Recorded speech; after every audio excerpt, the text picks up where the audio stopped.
appreciate that. Yes, look after their health first.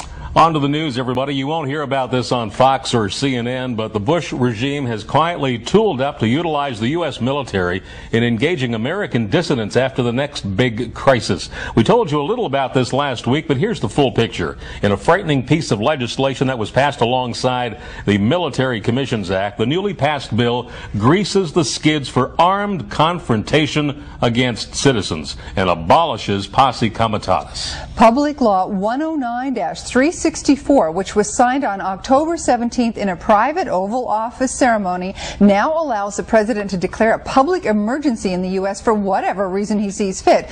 The bill also allows the president to station troops, including foreign troops, anywhere in America, and to take control of state-based National Guard units without the consent of the governor or local police authorities in order to, and this is a quote, suppress public dissent and disorder. Frank Morales, an Episcopal priest in New York City and an anti-war activist, said the groups listed as troublemakers include tax protesters, gun rights activists, militia groups, religious groups, anti-war protesters, homeschoolers, and various other general anti-government dissenters. Morales said the authorities know full well that a widespread awakening is taking place, especially now that the truth about 9/11 and the reason for the Iraq War are unfolding. And he speculated that the trigger event for the push to use the U.S. military against American dissidents is right around the corner and could happen any time within the next year. We have a link on our breaking news page at OutThereTV.com to the government's Operation Garden Plot bill,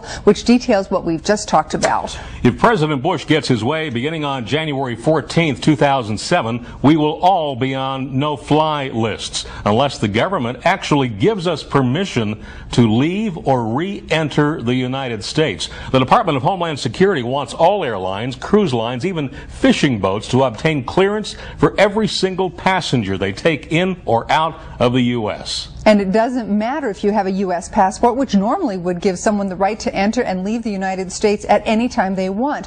When the system comes into effect next January, if the agency says no to a clearance request for whatever reason, you won't be permitted to enter or leave the United States. Consider what might happen if you're a U.S. passport holder on assignment in a country like Saudi Arabia. Your visa is about to expire, so you attempt to board your flight back to the United States. But wait, you can't get on because you don't have permission from Homeland Security. Foreign immigration officials then escort you to a detention center where you can be detained indefinitely until your immigration status is sorted out. The question is, why would Homeland Security deny an American citizen permission to leave or enter the U.S.?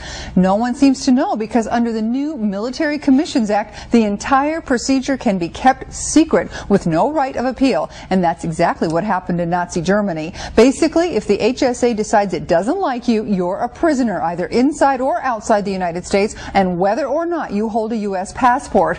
For more information on this proposed regulation, check out our breaking news page and read the details on this latest Department of Homeland Security travel document.